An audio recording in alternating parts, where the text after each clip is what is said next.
Welcome to the Pacific Research Institute's Next Round podcast. I'm Rowena Ichon, COO, and with me, as always, is Tim Anaya, Vice President of Marketing and Communications.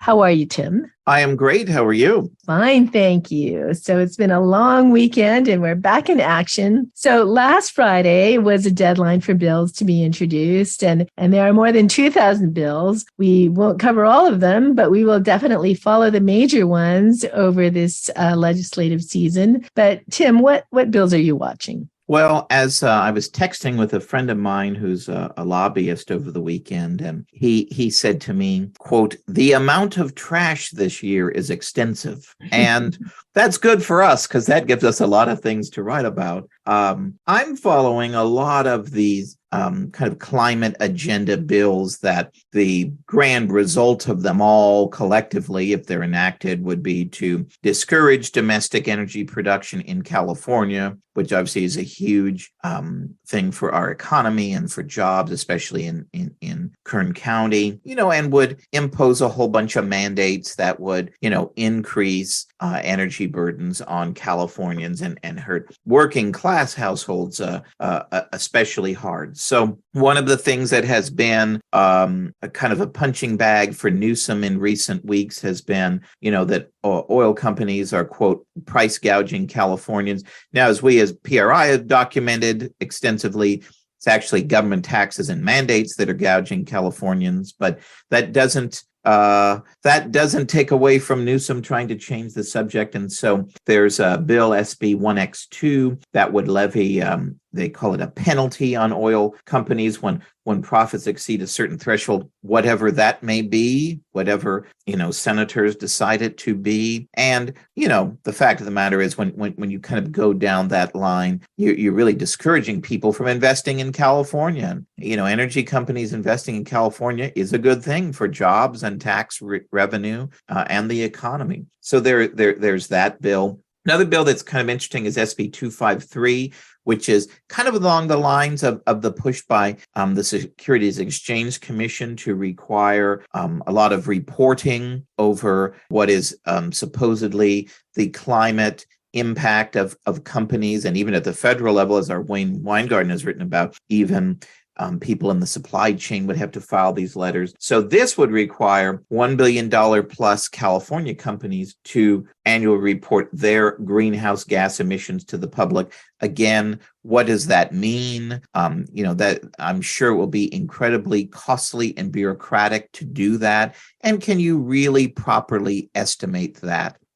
So, of course, the legislature will be running with that. And then there are several other bills that have been introduced, at least 4 measures that are climate bond measures, and they range in price from about $4.5 billion to $15.1 billion. And they are across the board, and they all use the code words about water resilience and drought and climate smart this and flood control and all of that. Usually, as we've seen from history, they go to pork projects and things that aren't really going to make a difference on any of those things, but we will feel good that once again we've spent all these billions of dollars and we don't really have much to show for it. Ro, what are some of the things that you've been following? Well, I've been following some of these housing and these homelessness bills, and frankly, Tim, I think many of them are in the step in the right direction. So SB 4 would make it easier for religious institutions, churches, and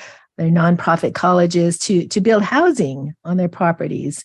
It would rezone the sites and make it a lot more challenging for local governments to reject plans for housing. Now, I like bills that make it easier to build anything, anywhere. So again, I think this is a good thing. We'll see, what the final bill looks like, but I think this is the step in the right direction. There's another bill, SB 423, that would streamline approval of multifamily developments in communities that haven't met the state regional housing needs.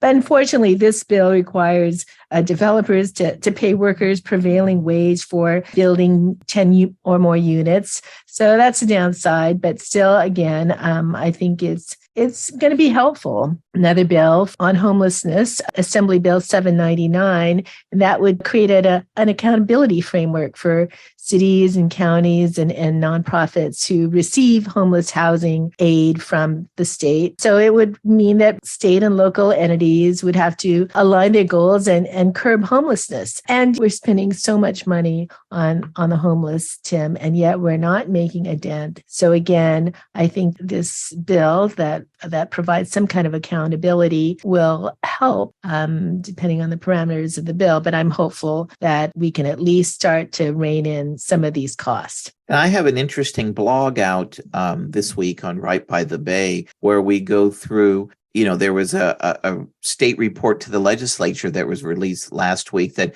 kind of underscores all these billions of dollars that we're spending. And once again, they haven't really made much difference in alleviating the problem. A couple of other bills that I found interesting, kind of relate to government workers, one of which seems like kind of a no-brainer, would ban state workers from installing apps like TikTok, which, if you haven't been following that, allegedly, they really expose your phone to and your computer systems to risk from countries like China. Seems like a no-brainer to me. One would wonder, why do you need a bill on that? But apparently we do. And the other bill that, of course, is near and dear to me is AB1, which would let legislative staff form a union, which, I'm sure that will solve a lot of the issues going on amongst employers dealing with bad bosses at the state capitol. Probably not.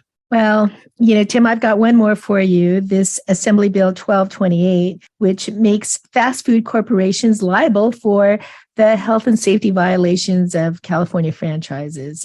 So this would apply to fast food chains with more than 100 locations. Tim, this is just another trial lawyer treasury bill, if you ask me. Of course, if you have any kinds of violations, the folks who have the deep pockets are the corporations rather than the franchise owners. And it's just another boondoggle for trial lawyers and lawyers who want to go after these companies. And you could argue that bill is really revenge because those evil, deep-pocketed corporations have challenged the FAST Act, which was enacted last year, which would, have a state council, which would theoretically impose a whole bunch of working conditions on franchises. We know in this case it would largely be fast food franchises, including, could be a $25 or more minimum wage that they require. And those evil, deep-pocketed corporations have challenged that successfully with a referendum. So you and I are going to vote on that next November. So one would argue this bill is kind of revenge for them daring to stand up to the legislature and say no. Well, let's move on. There are a lot of other bills, and we'll be talking about them in the next podcast to come.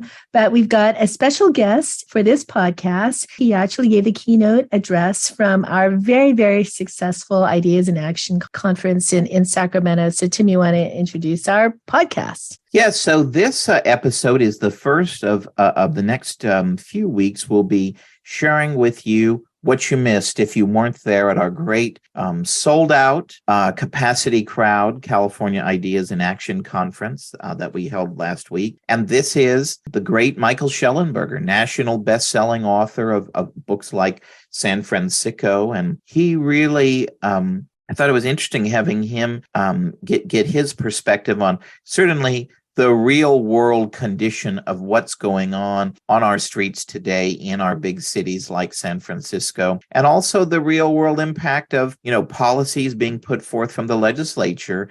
He goes through in detail, and I think it's interesting when he's talking about, sort of policies that were weakened toward prostitution and the immediate impact they had in increasing human trafficking on our streets. And he goes in, it's very chilling, some of the examples that he gives. So I think you'll find it interesting. And, for us, and the theme of our conference, of course, was centered around the work on our Free City Center and how we could lead an urban comeback. I think it was a sobering look at our cities today and how the policies coming from Sacramento are making things worse. Thanks, everyone, for listening. And here's Michael Shellenberger. The word civilization comes from an idea around cities being at the heart of it. To have that civilization, of course, requires taking your farming population from 90% to today's 1.5% of your population. What we call economic growth and development is just the process of moving away from people needing to produce their own food and energy, to being able to live in cities, to being able to be TikTok stars. That is the descent of man. So when we talk about cities, we have to talk about the whole thing. And the whole thing is in very serious trouble. My colleague Leighton Woodhouse and I just got a 14-year-old girl off the street who was being sex trafficked by the MS-13 gang. How in the hell did we let a Salvadoran drug gang take over large parts of our greatest city? This is insane. There are not enough police officers in San Francisco, 540 of them, but that's no excuse for allowing. She was 13. She was an orphan. She blamed herself for her parents' death. Wrongly blamed herself for her parents' death, but she's a 13-year-old girl. How does a society allow that to happen? A 16-year-old girl died in San Francisco a year ago, and we now know that she was being sexually assaulted while she was dying of smoking fentanyl. Why is that happening? This is not a kind of abstract debate about, do you support Keynesian economics or neoclassical economics? I couldn't find anybody that supports allowing 13 and 14 and 16-year-old girls to be sex trafficked. I can't find anybody. And I'm widely hated by a large segment of the of the San Francisco voting public. I can't find anybody who objected to us getting this girl off the streets. We reached the assistant police chief, and he said, "This is horrible. What can I say? I've got a 15-year-old daughter at home. So if we can't protect our children," we went and pulled the budgets on San Francisco, and I just Googled, compared similarly sized cities. We found Fort Worth, and it has 150,000 more people, and it has 1/3 the budget of San Francisco. San Francisco is like one of the richest cities, maybe the richest city in the world, and these things are going on there. So these things are going on. It's not happening in Congo. In Apocalypse Never, I described Congo. There is no civilization in Congo. There's no functioning civilization as defined by Max Weber as the monopolization of violence by the state. That doesn't exist in Congo. But now there's parts of San Francisco that have been de-civilized, actively de-civilized, taken back from a state of civilization. You might remember in Vertigo these incredible scenes when it opens of the city, or if you watch All About Eve, which is a truly underrated classic from 1950. He says to Eve, the journalist, he says, "Have you been to San Francisco? A bit of civilization in the desert." So long ago now, we forget about it. So what happened? There's at least 3 fundamental pillars of our civilization: cheap energy, law and order, and meritocracy. All 3 of them are being eroded, actively undermined right now. We don't have enough police officers in San Francisco or Los Angeles. You're not getting people the psychiatric care that they need. Driving through Sacramento, it's the same here, gotten much worse. You have to have law and order to be able to protect people and keep 13-year-old girls from being trafficked. We don't have that. We don't have cheap energy. California's electricity prices increased 7 times more than they did in the rest of the United States over the last 10 years. We're experiencing a tripling of gas and energy prices in Southern California right now, even though gas prices globally in the global market are low. We have the most expensive electricity outside of Hawaii and the most expensive gasoline. We're completely eroding what we call meritocracy. There's a war on selecting for the best in your field. We're not cultivating the best of our kids. We got rid of vocational education. This is insane. And we have a 12% math proficiency rate for black kids in Los Angeles schools, 12%. So we are eroding away these 3 pillars. We can talk about families. Family's important to that, but not everybody has a family. That 14-year-old girl deserves to be protected even though she doesn't have a family. So what's going on here? Why is it that in the most civilized part of our societies, the most civilized, San Francisco, the elite, the most bourgeois, the most affluent, why do we have large parts of the city controlled by MS-13 drug gangs, drug and sex trafficking gangs? Why are we allowing 500 to 600 of people to just be murdered by salesmen for a foreign drug cartel that is so brazen that now the drug gangs are actually imitating cartel-style killings? In Goshen, which is 30 minutes down the road from Fresno, they killed a family of 6 people, gangland style, execution style. We now have video of the 16-year-old mother escaping with her baby and then being hunted down by savages and shot in the head, and her baby shot in the head. That's happening now in our state. That does not happen in civilized societies. That happens in the Congo. That happens in parts of Brazil where there is no governance. That's happening now in Goshen. There is not a functioning state in many ways. So what is going on with this? This is not a result of scarcity, this is a result of abundance. This is a story that you know, in the sense it's a story of decadence, it's a story, the idea that you don't need law enforcement, that law enforcement is bad, that there's this thing called victimless crimes. Who knew there were victimless crimes? Yeah, why in the world would you have laws if there's no victims? This is a radical libertarianism. It's not just progressivism. My sister lives in Boston, and they don't allow this in Boston. They don't. It's bad. They had an open-air drug scene, and they referred to it honestly in Boston as an open-air drug scene. And it's the Boston Globe, is owned by the New York Times. It's just as woke as the San Francisco Chronicle in most ways, but they're not so dishonest as we are about what's going on the streets. They know it's an addiction crisis. They know it's a mental health crisis. They intervene. We're just more libertarian. And it's the left libertarian, which you can call anarchism, you can call it the radical left, you can call it wokeism. At the heart of it is victimhood politics, victimhood movements. This is the idea that you can divide the world into victims and oppressors. Y'all are oppressors. Don't have any doubt about it. It's okay, so am I. And it's a racist ideology. It says that all white people are oppressive and bad, and all people of color are good and victims. And so it's a sacred victim cult. It's a replacement religion for Judeo-Christianity. The Japanese are just as decadent as we are, but they have an ancestor mythology. So they don't create a substitute religion that so exactly mirrors Judeo-Christianity in its structure, but has been infused with wokeism. So with climate change, you get a new vision of the apocalypse. With race, you get a new reason to feel guilty. And with trans, you get a kind of soul. These girls that are experiencing severe anxiety disorders and think that they can be physically transformed into boys. It's not something I've been looking into or writing about. It's an issue I'm very cautious about. I'm a huge supporter of same-sex marriages. I've fought for same-sex relationships, but we now know from Britain that sudden onset gender dysphoria is an ideologically constructed phenomenon, that the girls that would have had anorexia, the women in my life, many of whom suffered anorexia as girls, is an anxiety disorder, are now experiencing sudden gender dysphoria.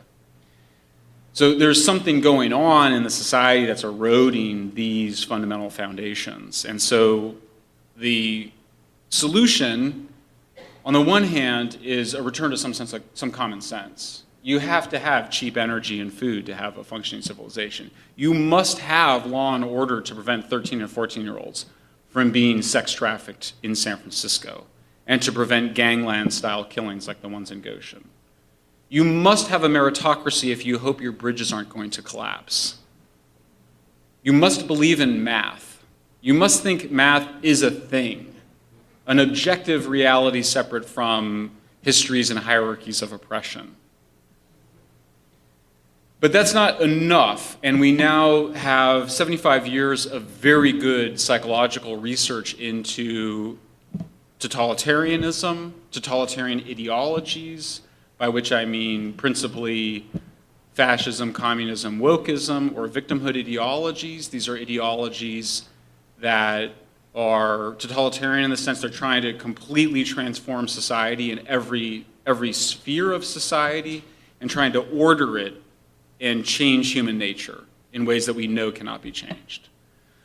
And we know that you can't just morally condemn these things. It's not enough to just say it's wrong for girls to be sex trafficked. Everybody agrees. You have to describe the derangement that a small minority, but very clever at using language and at manipulating emotions, is using. You have to describe what they're doing as a sociologist and as a psychologist and as a theologian, so to speak, or someone that understands what's going on. Many of the people that are dying of drug overdoses on the streets or attempting to change their sex or lost are creative, spiritual, non-STEM type folks who are more open-minded, too open-minded, and have lost themselves. They've lost their orientation to the world. My friend Jordan Peterson, a psychologist from Canada, has done the best analyses of these at the personality, what's going on at the personality level.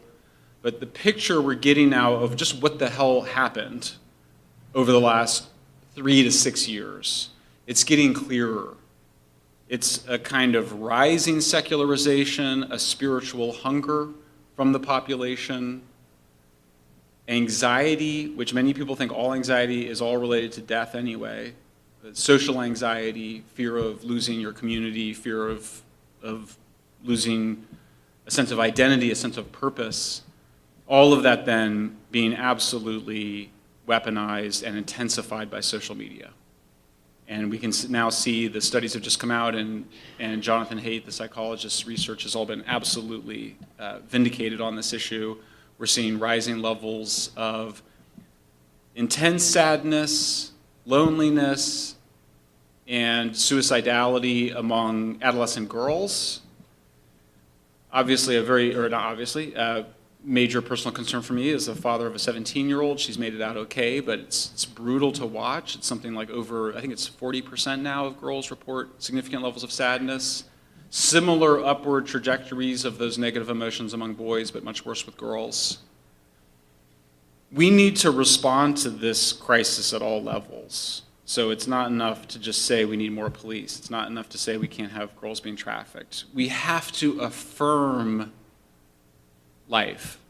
We have to affirm the human animal and our specialness and and have a sense of gratitude for being alive and being able to live in a state that's as magnificent as this. My first time in this building and room. Delightful. We have to affirm health and a kind of stoicism, maybe the most misinterpreted philosophical tradition, a sense in which there's some things that you don't control, some things you do control, have courage to do the things you need to do, and let go of the rest. We have to restore physical education to our schools, because it's obviously not working. We have to start from this, and I hate to say the word pro-life, because it'll be misunderstood, but an affirmation of life, an affirmation of our goodness, of the human animal, whether you think we were created by gods or descended from other species. It's a beautiful thing to be alive and to be healthy, and that should be understood and taught. And building up from that, then comes an appreciation of civilization. That you don't get to have rights as a normal person, as a woman, as a minority, as someone that has non-typical sexual preferences. You don't get your rights in a society that doesn't operate under rules of law with abundant, cheap energy. Civilization is the foundation for all of this, and it's being eroded, and nobody has to be convinced of that in California right now. Is this a politically impossible?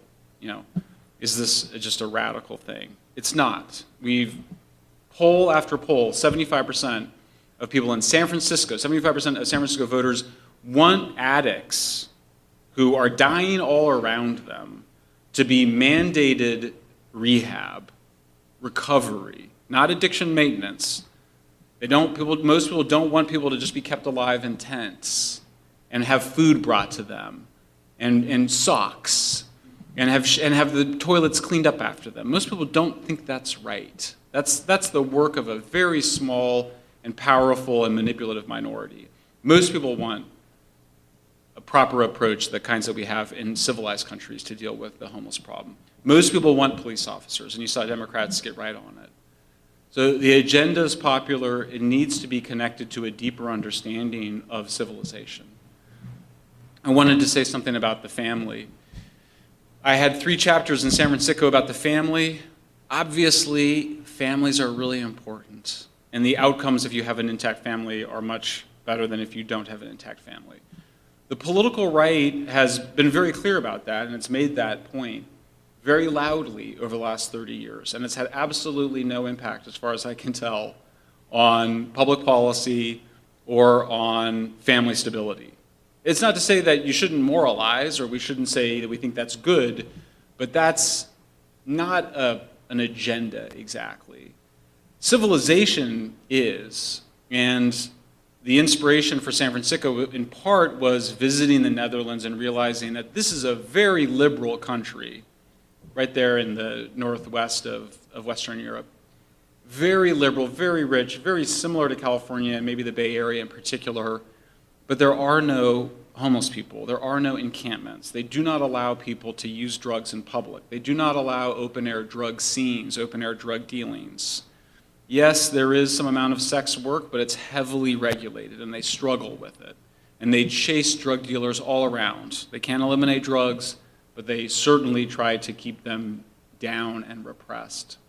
You know, one thing we discovered in the research for San Fransicko was that, speaking of victimless crimes, when you stop enforcing drug laws, drugs become more available. It's shocking to all of you, right? When they become more available, they become cheaper. And so I interviewed one mom whose son is on the street. We've organized mothers of kids whose sons are homeless addicts. These are women that are full of shame. And every time they speak out, they're ashamed for speaking out. And yet they are the most powerful spokespeople for our movement. And they said, you know, when my son was in San Diego, he had to run around town all day long just to find the heroin to get his fix. He comes to San Francisco, and what we call encampments, it's important to understand, are what Europeans call open drug scenes. That's where addicts who are so in late-stage addiction, they end up living near the dealers. They don't want to walk the 2 blocks to the shelter bed. They want to stay right there next to the dealer. So people are just disintegrating in public space.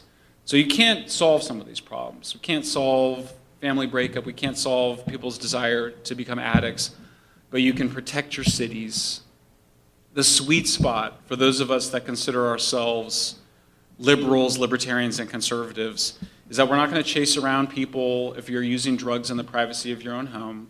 But if your addiction has led you to stop working, lie, steal, and cheat from family and friends, and lose your housing, and become an addict, and live on the street, and break the laws against public camping, against public drug use, public defecation, then you must be arrested, and you must be mandated some kind of evaluation or care. And if in your state of addiction, you say you would rather kick in jail rather than go to rehab, that's available to you. But what's not available to you is to disintegrate and die on the streets. It's too expensive. It's too immoral. Thank you.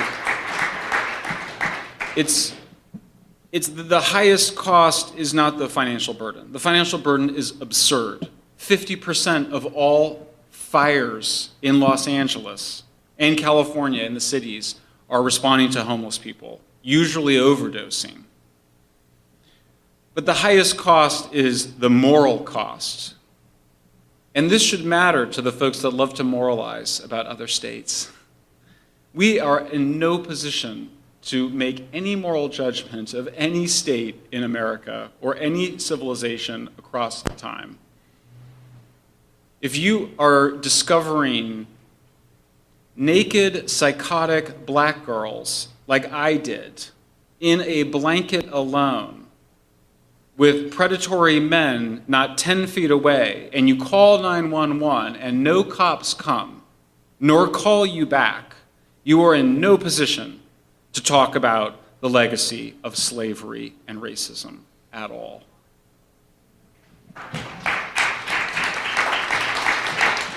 So it is a moral crusade. It's not the same as a moralizing crusade. We have obligations as citizens of society, and one of those obligations is to follow the law. Victim ideology says that you can divide the world into victims and oppressors, and to victims, everything should be given and nothing required, not even obeying the law. That is ridiculous. And you could not find more than 10% of the voting public in California that agrees with that.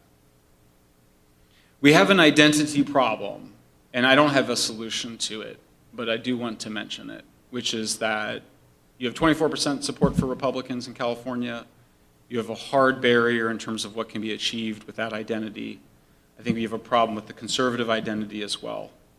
And unfortunately, words matter. And we spend a lot of time thinking about what the right words are. I don't have a solution for this.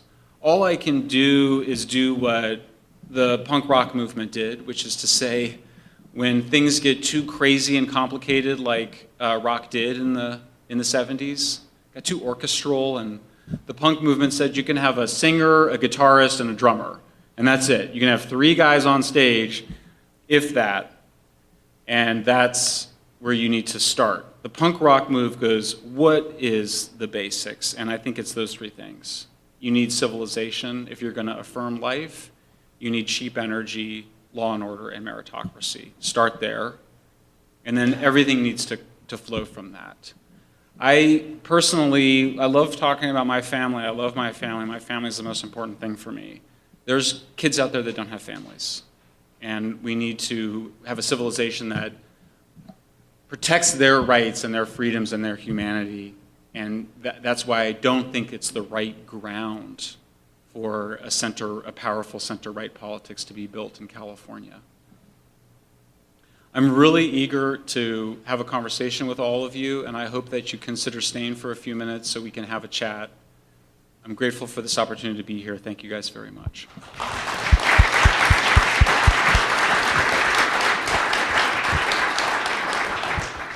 Questions? Yep.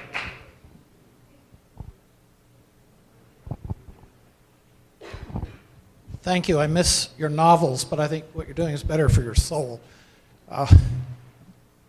It seems that, as you're implying, the majority of California voters probably agree with the way these problems are articulated, but they seem to have a marvelous propensity to disassociate how they vote with all these problems that we've been talking about today. And it seems to me that that's the core of the problem, that you have to get people to make that connection. And I haven't heard a lot of discussion about that, and I don't know if you have any ideas. It probably is a difficult thing to solve. This is the hardest problem. So I don't have solutions. All I can have is some directions, and that's the intention of my remarks, was to attempt to lay a new foundation, which is a foundation of civilization, not the family. And I say this as somebody whose family is the most important thing in my life. But the ground is civilization for us in California. I think there is also this issue of compassion. Particularly, Republicans in California are not viewed as compassionate. Fairly or unfairly, that is the reality. There's some big things that I think will help to address this, and I think then there's some smaller things. One of the big things has to do with criminal justice. Not everybody needs to go to prison. In fact, one could argue that most people that are arrested for most things do not need to go to prison. But we've just been letting people out of prison. And the consequences are the high rates of crime that we're seeing. We're in a psychiatric emergency. We're at every level of the society. I mean, it's not just the social media driving people crazy. I mean, it's really, you see it in the politics, you see it on the streets. there has to be a treatment-first approach to homelessness, that we're going to get people the psychiatric care that they need. That comes before any conversation about them getting their own apartment unit, which is the official policy called Housing First in California. The policy that was first implemented by Governor Gavin Newsom when he was mayor of San Francisco. We cannot offer an apartment unit in San Francisco to everybody in the United States that wants one. And people know that. But that we do have, I think that where people are also at is that if you're going to arrest somebody for living on the street in the throes of their addiction or untreated mental illness, or both, it's usually both, then they need to be able to get the proper psychiatric care that they need. So there are two universal entitlements that should make all Republicans and conservatives very uncomfortable, but nonetheless is probably the work that needs to occur for the center-right to have sway and majority status in California. The first entitlement is that you have a right to shelter, and you have an obligation to take it or get off the streets. You do not have a right to your own apartment units. Apartment units are earned. It's shelter first, housing earned for those people that need it. But even the people that are in real trouble, like my aunt who had schizophrenia, she lived in a group home. She didn't need her own apartment unit. She needed a group home. She needed her own room, maybe her own bath. That's real nice if she can have her own bath in a house with 6 to 12 other people. That's a shelter-first policy, but they have to get the psychiatric care. And the feds will help pay for it.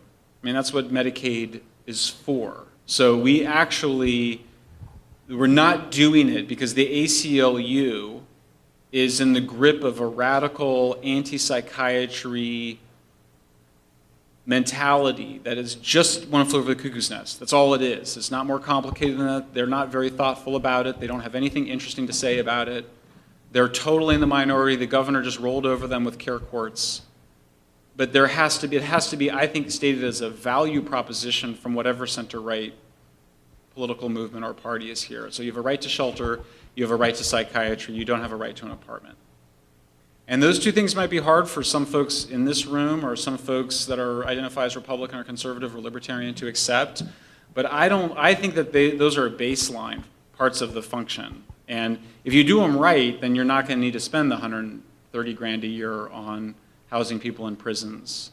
You do it right with assertive case management, with contingency management, where you pass a drug test, then you might get your own room in a group home rather than having to be in congregate shelter. It has to be something that's earned. So as far as I've worked out, that basic, we're pro-civilization, we're pro-abundant energy, food, water, housing. We're for law and order, but we're going to meet those law and order demands by getting people into shelter and in the psychiatry they need, and meritocracy. Questions? I want to say one more thing about this. It's headed this way in many ways. It's the Rick Caruso lost the mayoral race in Los Angeles. But what won was the idea that you have to get people off the streets. And so Karen Bass, former member of Congress, now the mayor of Los Angeles, has started a program called Inside Safe. This is also part of the work that we were drawing a light to over the last couple of years, including San Francisco, elsewhere. We know now that if you are an unsheltered homeless person, meaning if you're living on the street, either in a tent or not in a tent, if you're living on the street and not in a shelter, you are 3 times more likely to die than a homeless person that's inside. And we now have a long-term cohort study that was done out of Harvard over 10 years that proved this, 3-fold difference in mortality, which is gigantic if you are familiar with health studies in general, if you get 20, 30% of something, but 3-fold is massive. And then we have the same comparison between New York and Los Angeles. Los Angeles only shelters 1/3 of its homeless. New York shelters over 95%. 3 times higher mortality in Los Angeles than New York. And so the new progressive mayor of Los Angeles is trying to keep people inside. It's called Inside Safe. That's a step in the right direction. You know, the cause of death, by the way, it's just the things you might imagine: drug overdose, homicide and being run over by a car. And you can still drive overdose or be killed in a shelter, although it's a lot less likely, but it's basically impossible to be run over by a car. So you got to get people inside, but then once they're inside, they have got to deal with the cause of the dysfunction, which is their untreated mental illness and or their addiction. And you just have to use carrots and sticks to get them to do that. Rewards and consequences. It's very simple at a social worker level. But because wokeism and victimhood ideology is so powerful, from the governor down to the social worker, we're not doing that with people. One of the most interesting things I discovered in San Fransicko was that the rich, including the Bidens, when their kids become addicts, they go to world-class rehab facilities, and guess what? They're tough as hell on those guys. It's tough love at Malibu rehab centers. Okay, the rich, for their kids, they want tough love because they want their kids to get over their addictions. The poor people are stuck on Skid Row and they're left to just OD and die sad, pathetic deaths on the streets. And so that inequality is also something. The progressives are not compassionate. It's not compassionate to do what they're doing. That's your way into reestablishing some sort of center-right politics in California, I think. Questions? Oh, there you are. Hi, can you speak to the anti-loitering law that went into effect January 1st this year and what it's doing to human trafficking? Senator Scott Wiener, the state senator from San Francisco, he said that it was bad that police were talking to and occasionally arresting the women and the trans women who were loitering with the intent of soliciting prostitution. He said that was a social injustice, and he persuaded his colleagues and the governor to sign it into law. As soon as they signed it into law, the groups in California that monitor and intervene to stop sex trafficking, including of minors, saw an immediate increase in street prostitution. Our sources estimate that street walking has increased 2 to 3 folds in both San Francisco and Los Angeles since that law was passed.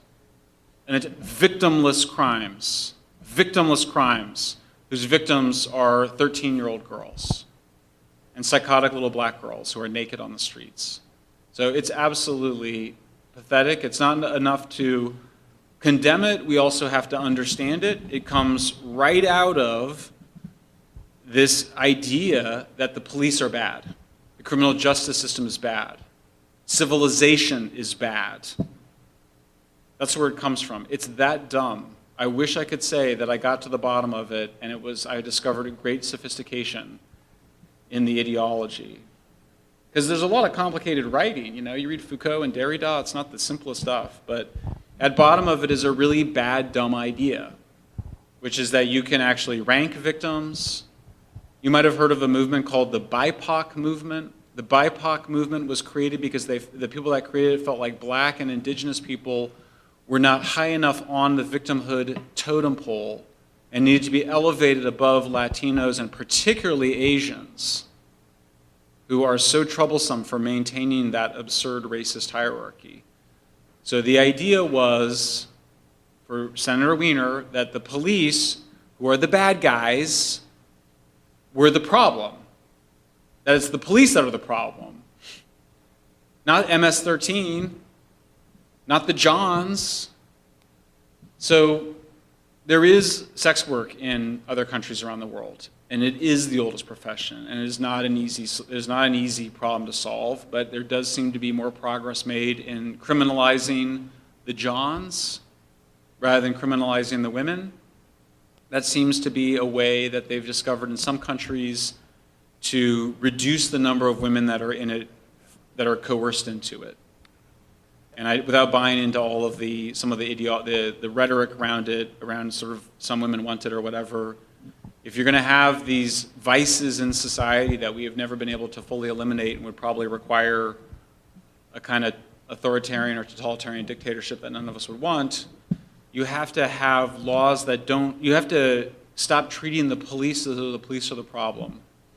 In the Netherlands, one of my main sources there, he said, what happened in the Netherlands is the police became more like social workers, and the social workers became more like police. That's a much richer, more complex, tough love strategy than this really dumb, radical, woke view that the police are bad. That any interaction between the police and the public or the police and victims is bad. In fact, a lot of interaction between the police and women or potential victims and also the people that are most likely to commit homicide is good. It prevents crime. So we have to confront these, we have to describe what our opponents, how they're thinking and what is the thinking behind these atrocities and not just condemn it. We have to explain what's going on because what that does, it's a little bit like cognitive therapy for the people.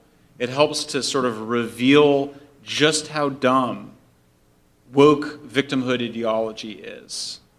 When you really, my ex is very, very progressive. We were all in Berkeley, and she, when we started seeing that these girls were regretting having puberty blockers and these so-called gender reassignment surgeries, she was one of the first people in my life that said, I think this has gone too far. And I think there's a lot of that to build on in the state. Thank you, Stephen.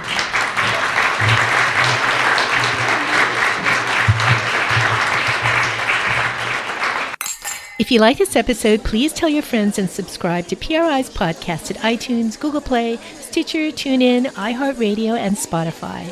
And when you're on these platforms, don't forget to give us a big 5 stars. If you don't subscribe to any of these, you can still listen on PRI's YouTube page, youtube.com/Pacific Research 1. That's the number 1. Thanks for listening. I'm Rowena Ichon. Hope you'll come back again for next round with PRI.